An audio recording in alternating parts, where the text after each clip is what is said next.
A palavra de Deus fala sobre o Evangelho. E o que é o Evangelho? O Evangelho é uma mensagem. É uma mensagem que diz, é a boa novidade da salvação. Existe uma mensagem, que é a mensagem da salvação, é a mensagem da alegria, é a mensagem que nós mais precisamos. E essa mensagem diz respeito a todos nós, mas ela fala a respeito de uma pessoa, do Senhor Jesus. O Senhor Jesus é tudo o que a gente precisa. Ele é o pão da vida, Ele é a luz do mundo, Ele é a água que sacia a nossa vida, Ele tem poder para fazer milagres, Ele tem poder para salvar, é dele que nós falamos, essa é a mensagem. Deus, no seu poder e na sua sabedoria, decidiu salvar pessoas através dessa mensagem, porque é através do Evangelho que nós conhecemos a salvação e o Deus Todo-Poderoso. É através da palavra de Deus que Deus se manifesta e que Deus nos salva e que Deus muda as nossas vidas. Então eu e as outras pessoas que trabalham aqui nessa capelania como voluntários, nós não temos poder. Não temos poder para curar, não temos poder para salvar, mas nós apontamos para quem tem. Nós indicamos quem pode fazer o milagre, porque nós experimentamos o milagre do Senhor. O Evangelho é mais ou menos como um mendigo que está falando para outros mendigos onde encontrar pão. O Evangelho é a mensagem que nós temos, mas que não pertence a nós.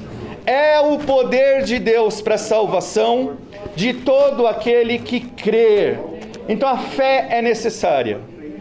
Só que quando nós falamos de Jesus, muitas pessoas pensam naquele homem no passado, e às vezes as pessoas têm até pena dele. A Bíblia ensina que ele é muito mais do que isso. E é sobre isso que eu quero falar para vocês. Porque se essa mensagem é salvadora, você precisa ter fé no Salvador, sabendo quem Ele é. Você precisa conhecer a Cristo, porque uma vez conhecendo a Cristo, você tem acesso ao Deus Todo-Poderoso e a tudo o que Deus pode fazer nas vidas de quem vai até Ele, de quem recorre a Ele, de quem crê nele. Então eu vou ler com vocês um trecho em que fala sobre a obra do Senhor Jesus. Eu vou pedir licença para baixar um pouco, porque senão eu não consigo abaixar a máscara. E então o apóstolo Paulo, um dos enviados do Senhor Jesus para nos ensinar a respeito dele, escreveu em Colossenses 1, verso 13. Está aqui.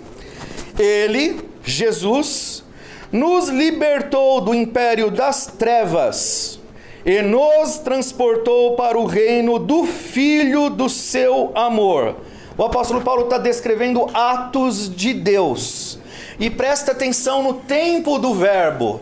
Ele, Deus, nos libertou do império das trevas e nos transportou, passado, obra realizada, para o reino do Filho do seu amor. A palavra de Deus nos leva a olhar não para a nossa realidade no tempo presente, nem para as coisas que a gente faz ou precisa agora. A palavra de Deus nos faz olhar para o ato de Deus, que é o mais importante ato que já aconteceu em toda a história. E a atitude de Deus, o milagre de Deus que nós mais precisamos. A palavra de Deus nos faz olhar para o que Jesus fez, obra já realizada. E o que é que o Senhor Jesus Cristo fez? Ele nos libertou do império das trevas. E império das trevas é um resumo que a palavra de Deus está usando aqui para falar a respeito do domínio do pecado, sujeição às forças diabólicas, falta de esperança, perdição, pessoas sem nenhuma esperança e destinadas à ruína. Ele nos libertou disso e nos transportou para o reino do seu Filho, do Filho do seu amor. Filho em letra maiúscula, o Senhor Jesus. Deus encarnado. Deus, Jesus, o nosso Senhor, já realizou uma obra para nos tirar de uma situação de completa ruína, para nos colocar, nos transportar para o reino do amor de Deus. Então o apóstolo Paulo está ensinando isso que Jesus fez. Continuando o texto, no qual, no Senhor Jesus, nos atos do Senhor Jesus, temos a redenção, a saber, a remissão de pecados. A Bíblia deixa muito claro que a coisa que nós mais precisamos é resolver um problema que nós não temos como resolver por nós mesmos. O problema do pecado. O pecado nos separava de Deus. Existia um abismo. E, gente, todas as mazelas da vida, incluindo o fato de que nós somos mortais, incluindo o fato de que nós adoecemos, de que o nosso corpo é corruptível, tudo isso é efeito de que todos nós estávamos sob uma maldição, a maldição do pecado.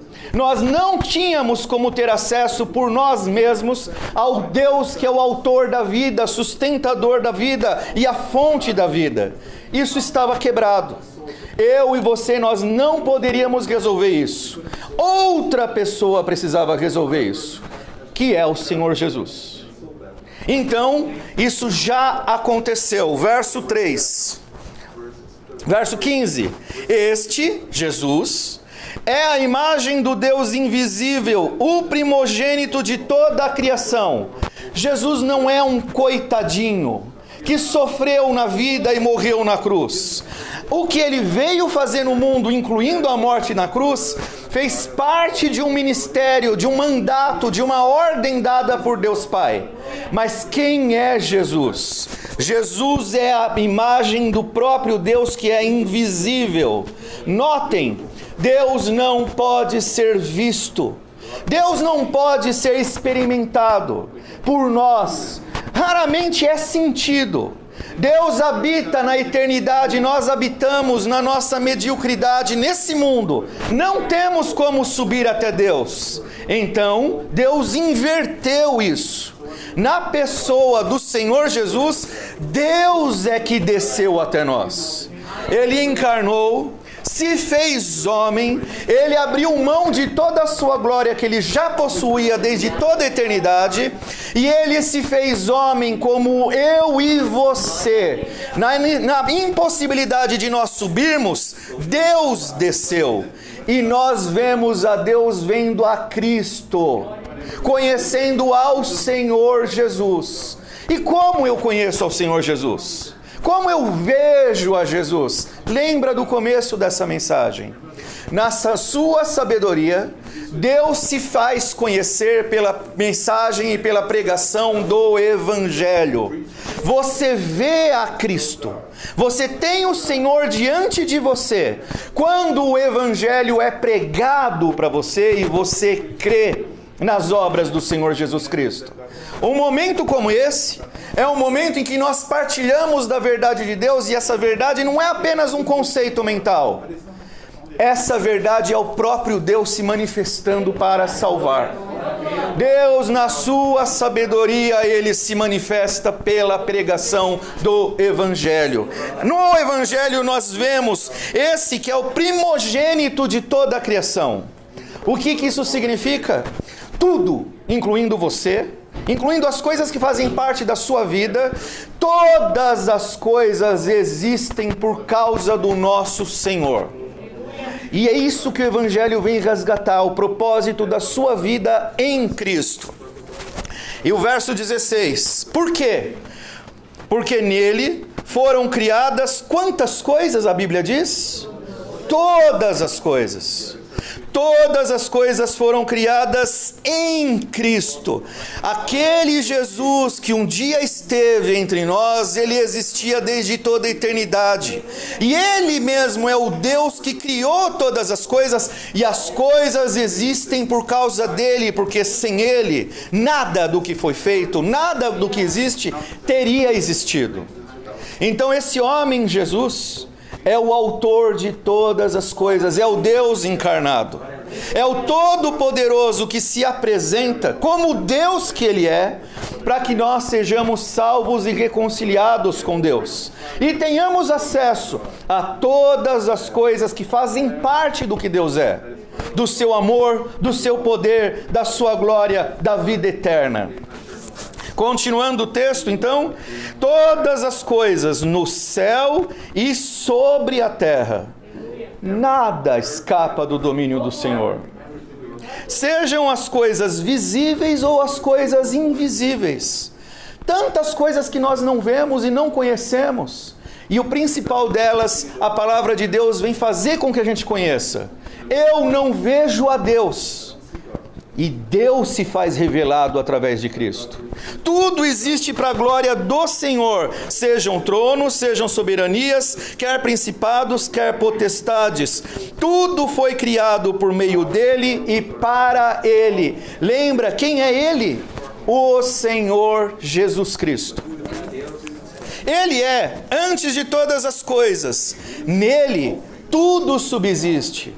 Presta atenção nesse trecho da palavra de Deus. Nele tudo subsiste, tudo é sustentado pelo poder dele. O que existe e é mantido é assim porque Deus quer, porque o Senhor Jesus quer. Se você está aqui, é porque o Senhor Jesus Cristo assim o decretou. Se existe fôlego de vida na sua vida, é porque o Senhor Jesus Cristo assim o decretou. Tudo existe por ele, para a glória dele. Ele é o reconciliador. Sem Ele, nós não vemos propósito na nossa vida. Em Cristo, todas as coisas têm um propósito, porque eu encontrei o Salvador. Eu encontrei o porquê eu existo. Qual é o motivo da minha existência? A glória do meu Senhor. O reino do seu amor. Continuando o texto. Ele é a cabeça do corpo, que é a igreja. Ele é o princípio, o primogênito entre os mortos. Agora o apóstolo Paulo começa a mostrar uma realidade que parece que desceu da glória do céu, porque estava falando dele como criador, sustentador de todas as coisas. E agora entra num contraste. Ele morreu. O sustentador e autor da vida morreu. É um contraste muito grande. Como isso pode ser possível? A morte do autor da vida e sustentador de todas as coisas pode e poderia significar a perda total de todas as esperanças. É como dizer, Deus morreu, acabou, não tem esperança. Mas continuando o texto, o ensino da palavra de Deus, a gente vai entender que existe um propósito na morte do Senhor Jesus. Então, Ele é aquele que é o primogênito de entre os mortos, para em todas as coisas ter a primazia. O propósito da morte do Senhor é ter a primazia, o domínio sobre todas as coisas. Continuando o texto, por quê? Existe uma razão. Porque aprouve a Deus, Deus assim quis, que nele residisse toda a plenitude. Percebe que existe uma relação aqui que aparentemente, num primeiro momento, não faz sentido. Deus decidir que tudo encontrasse nele, residisse em Cristo a plenitude. Só que para isso ele teve que morrer. Para que todas as coisas estivessem constituídas sobre Cristo, inclusive a tua vida, ele precisou morrer. E que, havendo feito a paz pelo seu sangue na cruz, por meio dele, por meio de Jesus, reconciliasse consigo mesmo quantas coisas? Todas as coisas, quer sobre a terra, quer nos céus. Aqui eu vou dar uma pausa na leitura, a gente já segue. O texto, a palavra de Deus está ensinando que, pela morte do autor da vida, a morte do sustentador de todas as coisas, aquele que é o Criador de todas as coisas, o Deus Todo-Poderoso, que por obediência ao decreto de Deus Pai se fez homem, viveu entre nós como homem, ele veio ao mundo justamente para morrer. Essa era a missão dele desde o começo, ele sabia disso. Ele veio ao mundo para morrer na cruz, porque é somente pela morte dele na cruz que nós seríamos reconciliados com Deus. Porque o problema do nosso pecado exigia justiça.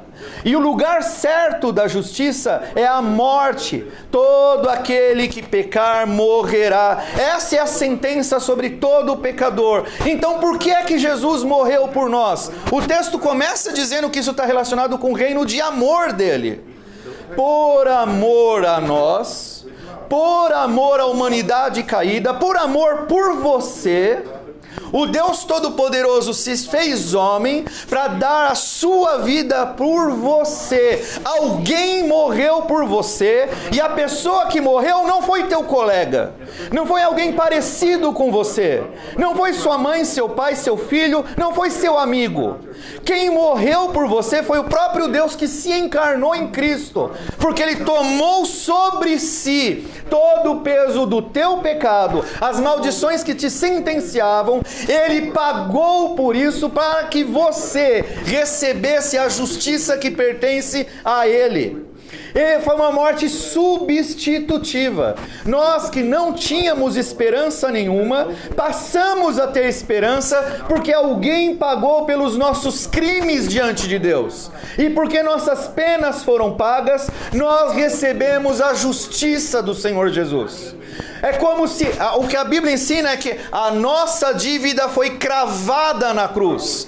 Penas pagas, culpas resolvidas, pecados resolvidos, sentença de morte resolvida. E a Bíblia vai dizer que então, para que nós tivéssemos vida, alguém teve que morrer por nós. E isso é obra já realizada. Isso não tem que acontecer com você. Nós não estamos mais esperando o melhor de Deus por nós. O melhor de Deus por nós foi a cruz. Foi o ato do Senhor Jesus Cristo, a manifestação do amor de Deus por nós. E o texto continua. E a vós outros também, no verso 21, que outrora, que antes, éreis estranhos e inimigos no entendimento pelas vossas obras malignas, agora, porém, antes nós éramos maus, éramos inimigos, estávamos presos nos nossos pecados, agora, porém, ao contrário do que era antes, Ele vos reconciliou no corpo da sua carne, mediante a sua morte, para apresentar-vos perante Ele santos, inculpáveis e irrepreensíveis. Você é abençoado, aperfeiçoado, perdoado, salvo, santificado pelas obras do Senhor Jesus Cristo. Antes você era, e eu era, um inimigo de Deus pela nossa natureza pecaminosa. Nosso entendimento estava perdido. Vou dar alguns exemplos. Antes, por causa das situações da vida, a enfermidade, como muitos de nós estamos passando aqui, isso nos afligia e nós não sabíamos a quem recorrer, e recorríamos a ídolos, e éramos movidos por ambições carnais. Agora, reconciliados por Cristo, nós temos acesso direto ao Deus que nos ouve, porque Ele nos salvou. Você em Cristo não está perdido. É uma mensagem de boa nova, é uma boa mensagem, porque a ideia é a seguinte: o que é que você fez por isso? Nada.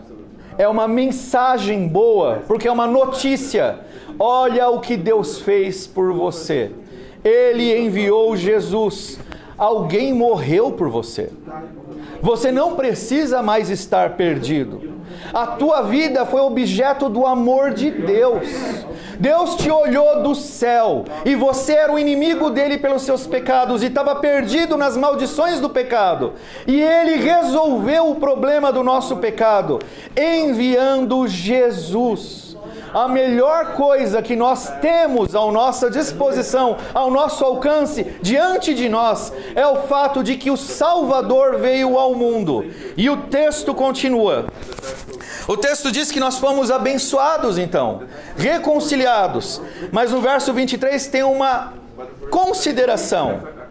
Se é que permaneceis na fé, alicerçados e firmes, não vos deixando afastar da esperança do Evangelho, que ouvistes, vocês ouviram, e que foi pregado a toda criatura debaixo do céu, e do qual eu, o apóstolo Paulo se apresenta aqui, me tornei ministro. Presta atenção, o texto fala, vocês ouviram o Evangelho. Essas bênçãos que estão prometidas nesse texto, elas são, de certa forma, condicionais. Os atos de Deus em Jesus Cristo foram realizados. Mas e agora? O que eu devo fazer diante disso? Se é que vocês permaneçam na fé. Permaneça crendo. Tenha fé. Acredite no Senhor Jesus. E como é que você vai praticar essa fé? Vá até Ele. Nada te impede mais. A boa notícia é justamente essa. Você é pecador, eu sou pecador. Todos os obstáculos que existiam entre nós e Deus não existem mais. Vá até Cristo. A porta está aberta. Fale com o Deus Todo-Poderoso. Ele tem poder para tudo. Eu não tenho. Eu não posso satisfazer sua carne. Eu não posso matar tua fome. Eu não posso te dar saúde. Mas vá até Cristo, se é que você permanecerá na fé. É isso que Paulo está falando. A porta está aberta. Nada pode te separar do amor de Cristo. Nem as potestades, nem tribulações, nem coisas do presente, nem as enfermidades, nem a má notícia do médico, nada, nem a morte pode te separar do amor de Deus que foi dado a nós através de Jesus Cristo. Só que Jesus não só morreu na cruz. Essa é a obra do Senhor. Ele veio para morrer. Desde o começo ele sabia que era essa a missão dele.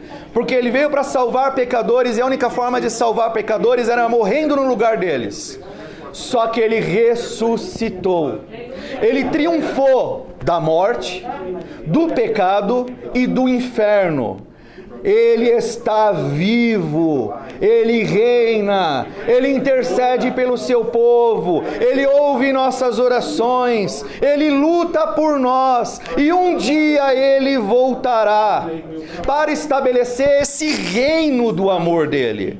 Um dia o Senhor retornará, e se você permanecer na fé, você estará com Cristo por toda a eternidade. Mas saiba, durante essa vida, o tempo todo, nós somos provados nessa fé. As situações são postas na nossa vida, muitas vezes, para nós considerarmos desistir da fé. Não desista. A porta está aberta. Eu sou um mendigo dizendo onde tem pão. Vá buscar o pão. A porta está aberta. Bata na porta do Senhor. Fale com Ele. Derrame o teu coração perante Ele. Derrame as tuas lágrimas, a tua fé, a tua vida inteira. Porque o Senhor Jesus disse: quem quiser vir após mim, negue-se a si mesmo, tome a sua cruz e me siga. Entrega a tua vida ao Senhor. Esse é o ato de fé. A porta está aberta. Deus está atento àqueles que o invocam, e todo o que o invocar será salvo. E eu termino aqui